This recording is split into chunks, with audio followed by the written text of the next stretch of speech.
Hello അസ്സാം വലൈക്കും നമസ്കാരം welcome back to Aisha's world. അപ്പോൾ ഞാൻ ഇന്ന് വന്നിട്ടുള്ള റെസിപ്പി ആയിട്ടൊന്നുമല്ല. നമുക്ക് പനി അതേപോലെ തന്നെ ചുമ തൊണ്ടവേദന കഫമൊക്കെ ഉണ്ടെന്നുണ്ടെങ്കിൽ അതിന് വേണ്ടിയിട്ട് വീട്ടിൽ തന്നെ ചെയ്യാൻ പറ്റുന്ന ഒരു സൊല്യൂഷനായിട്ടാണ് കേട്ടോ വന്നിട്ടുള്ളത്. അപ്പോൾ ഇതിനാകെ 2 ഇൻഗ്രീഡിയൻസ് മാത്രമേ നമുക്ക് ആവശ്യമുള്ളൂ.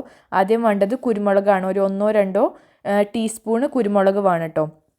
അപ്പോൾ ആദ്യം നമ്മൾ ചെയ്യേണ്ടത് ഒരു പാന് നല്ല പോലെ ചൂടാക്കുക. അത് നല്ല പോലെ ചൂടായി വരുന്ന സമയത്ത് ഇതിലേക്ക് ഈ കുരുമുളക് ഇട്ട് കൊടുക്കുക.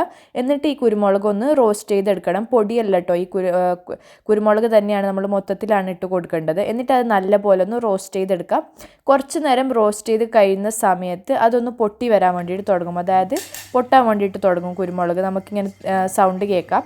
ആ ഒരു സമയത്ത് നമ്മളിതിലേക്ക് വെള്ളം ഒഴിച്ച് കൊടുക്കണം. അപ്പോൾ ഞാനിവിടെ ഒരു കപ്പ് വെള്ളം ഒഴിച്ച് കൊടുക്കുന്നുണ്ട്. എന്നിട്ട് ഇതൊന്ന് തിളച്ച് വരണം. തിളച്ച് വന്നിട്ട് നമ്മൾ എത്രയാണോ വെള്ളം ഒഴിച്ച് കൊടുത്തത് അതിൻ്റെ ഏകദേശം പകുതിയായി കിട്ടുന്നത് വരെ നമ്മളിത് നല്ല പോലെ ഒന്ന് വറ്റിച്ചെടുക്കണം കേട്ടോ. അപ്പോൾ ഏകദേശം ഇവിടെ തിള വരാൻ തുടങ്ങിയിട്ടുണ്ട്. എന്നിട്ട് നല്ല പോലെ ഒന്ന് വറ്റിച്ചെടുക്കുക. അതായത് ആ കുരുമുളകിൻ്റെ ആ ഒരു ഫ്ലേവറൊക്കെ നമ്മൾ ഈ വെള്ളത്തിലേക്ക് ഇറങ്ങിയിട്ട് കളറൊക്കെ ചേഞ്ച് ചെയ്യാൻ വേണ്ടിയിട്ട് തുടങ്ങും. ഏകദേശം ഒരു പകുതി ആവണം കേട്ടോ ഇത് വറ്റിയിട്ട്. അപ്പോൾ ഹൈ ഫ്ലെയിമിൽ തന്നെ വെച്ചിട്ട് നമുക്ക് വറ്റിച്ചെടുക്കാം.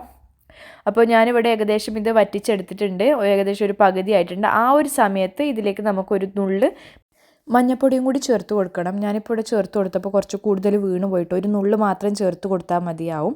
അപ്പോൾ അതും ഒന്ന് തിളച്ച് വന്ന ശേഷം നമുക്കിത് ഫ്ലെയിം ഓഫ് ചെയ്ത് കൊടുക്കാം. എന്നിട്ട് നമ്മളൊരു അരിപ്പപാത്രത്തൂടെ അരിച്ചെടുക്കണം കേട്ടോ. അപ്പോൾ ഈ ഒരു ഡ്രിങ്ക് നമ്മളൊരു 3 ദിവസം കണ്ടിന്യൂസ് ആയിട്ട് കുടിക്കുകയാണെന്നുണ്ടെങ്കിൽ നല്ല മാറ്റം ഉണ്ടാവും. അപ്പോൾ ഞങ്ങൾ ട്രൈ ചെയ്തിട്ട് റിസൾട്ട് കിട്ടിയതുകൊണ്ടാണ് കേട്ടോ ഇത് ഷെയർ ചെയ്യുന്നത്. ഞങ്ങളൊരു ഫ്രണ്ട് പറഞ്ഞു തന്നതാണ്. അപ്പോൾ നിങ്ങൾക്ക് എല്ലാവർക്കും ഒരു വീഡിയോ ഇഷ്ടമായിട്ടുണ്ടാവും എന്ന് വിചാരിക്കുന്നു.